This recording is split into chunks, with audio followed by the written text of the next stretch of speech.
지난해 터진 급발진 의심 사고에 대해 경찰은 당시 운전을 했던 도연이 할머니에게 혐의가 없다며 최근 불송치 결정을 내렸습니다. 여기서 주목할 부분은 경찰이 수사 과정에서 국립과학수사연구원의 감정 결과를 이례적으로 채택하지 않았다는 점입니다. 급발진으로 추정되는 이런 사고의 원인을 찾기 위해 사고 직전 5초간 차 상태가 저장되는 자동차 사고 기록 장치인 EDR 분석이 진행됩니다. 국과수는 감정 결과에서 EDR 저장된 마지막 5초의 기록이 가속 페달을 100% 모두 밟은 것으로 저장되어 있었다고 분석했습니다. 하지만 경찰은 이 같은 데이터 감식 결과가 차량에 기계적 오류가 없었다는 결과로 이어지기에는 증거가 부족하다고 판단했습니다. 실제 엔진을 구동한 결과가 아니어서 감정의 한계가 있다고도 했습니다. 경찰 결론이 이렇게 나오면서 도연이 사건의 국과수 감정 결과는 민사 재판에서도 인정되지 않을 가능성도 생겼습니다. 블랙박스 영상 등을 통해 급발진 의심 증거들은 늘고 있지만 국과수가 차량 결함을 인정한 사례는 전혀 없다 보니 시민들 사이에선 국과수 감정 결과를 신뢰할 수 있느냐는 목소리가 있는 것도 사실입니다. 최근 5년간 급발진 의심 사고에 대한 국과수의 EDR 감정 현황을 확인해보니 2019년 한 해 58건이던 감정 의뢰 건수는 2023년에는 9월까지만 따져도 78건이었습니다. 하지만 국과수의 차량 검사와 사고 기록 장치인 EDR 분석 등 급발진 의심 사고 감정에서 차량의 기계적 결함은 단 한 건도 인정된 적이 없습니다. 그래서 이번에 경찰이 국과수의 감정 결과를 채택하지 않은 건 하나의 사건으로 받아들여집니다. 지금보다 깊이 있는 분석을 위해서는 지금처럼 EDR 분석을 국과수에만 맡겨둘 것이 아니라 민간 영역에서 교차 검증할 수 있도록 칸막이를 허물어야 한다는 지적도 나옵니다. 미국에서는 소비자가 EDR 자료를 분석할 수 있도록 차량 제조사가 포터블 분석 장비를 의무적으로 판매해야 합니다. 반면 국내에서는 차량 제조사가 EDR 분석할 수 있는 포터블 분석 장비를 판매하지 않고 있습니다. 미국과 달리 법에 의무로 명시되어 있지 않기 때문입니다.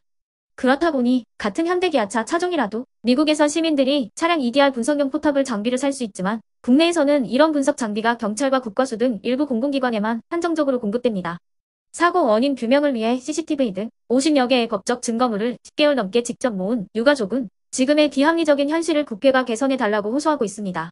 자, 그러면 지금부터 잠시만 주목해주시기 바랍니다. 제가 구독자분들을 위해서 깜짝 선물을 하나 준비했는데요. 제가 항상 여러분들께 뭐라고 말씀을 드렸나요? 뉴스만 평소에 잘 챙겨보셔도 돈이 된다. 돈을 벌 수 있다라고 말씀을 드렸는데요. 자, 여러분들, 여기 보이시는 이스라엘과 하마스 전쟁 같은 뉴스를 보게 되면 여러분들은 어떤 생각이 드세요? 그냥 뉴스만 보고 끝내는지 아니면 이 뉴스를 어떻게 이용할 수 있는지 이 부분을 고민하고 계시는지를 되물어보고 싶습니다. 자, 그 이유가 뭐냐면 제가 지난 8월에 여러분들께 뭐라고 말씀을 드렸었죠? 지금은 로봇 사업에 관심을 가져야 한다. 뉴스만 보고 그냥 넘기지 마시고 투자 쪽으로 생각을 한번 해보셔야 한다 라고 말씀을 드렸습니다. 그리고 나서 이런 썸네일들을 뉴스를 통해서 많이 보셨을 텐데요. 이런 로봇 산업이 이슈가 됐을 때 부자들은 어떻게 생각한다? 로봇 관련주는 뭐가 있는지, 어떤 종목이 가장 좋은지, 어디에 투자해야 돈이 몰리는지를 자연스럽게 생각한다고 제가 말씀을 드렸죠. 그 이유가 뭐냐면 부자들이 봤을 때는 이슈가 곧 돈으로 이어지고 그 이슈가 나에게 돈을 벌어준다는 경험적 확신이 있기 때문에 부자들은 항상 이런 사회적 이슈를 관심 있게 챙겨본다. 이렇게 제가 말씀을 드렸는데요. 이번에도 마찬가지입니다. 제가 지난번에 시청자분들과 함께하는 주식으로 수익 내기 이벤트를 진행했었는데요. 당연히 100% 무료로 진행을 했고 자, 여기 보시면 아시겠지만 제가 지난번에도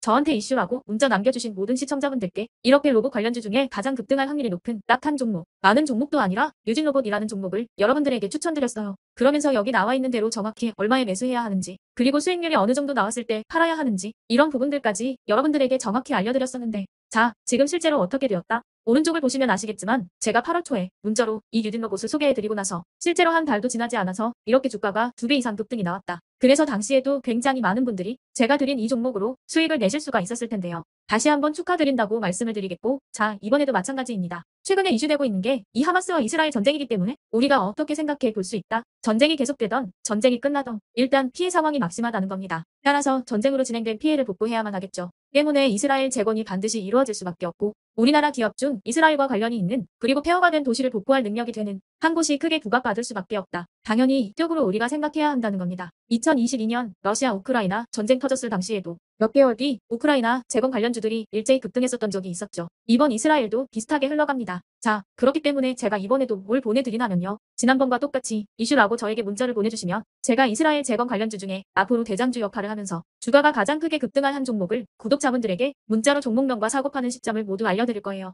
그래서 여러분들이 주식으로 돈 버는 연습을 한번 해보시라. 이렇게 말씀을 드리고 혹시라도 나는 주식을 하지 않는다 하시는 분들은 주변에 주식하시는 분들에게 추천을 해주셔도 되고 아니면 연세가 있으셔서 투자가 어려우신 분들은 이 종목을 가지고 자녀분들에게 한번 사봐라. 이걸로 한번 수익을 내봐라. 이렇게 조언을 해주실 수도 있는 거겠죠. 그래서 지금 이 영상을 보시는 시청자분들 중에 나도 이번 종목이 좀 궁금하다 하시는 분들은 누구나 상관없이 그리고 어느 시간대나 상관없이 부담 없이 이렇게 제 번호를 항상 남겨놓고 있습니다. 제 전화번호 010-8109-2058번으로 저에게 이런 식으로 지난번처럼 이슈라고만 문자 보내주시면 제가 이번에도 똑같이 무료 급등주 문자를 보내드리겠습니다. 이해되시죠? 그래서 제 번호 010-8109-2058에 이슈라고 문자 보내주시면 여러분들이 직접 이슈를 통해서 돈 버는 연습을 해보실 수가 있는 거고 제가 돈을 받는 것도 아니고 투자를 대신해 드리는 것도 아니니까 부담 없이 신청해 주시면 되는 겁니다. 그리고 수익이 나면 저는 다른 것은 바라지 않습니다. 제 채널에 구독, 좋아요 한 번씩만 눌러주시라. 이렇게 다시 한번 말씀을 드리겠습니다.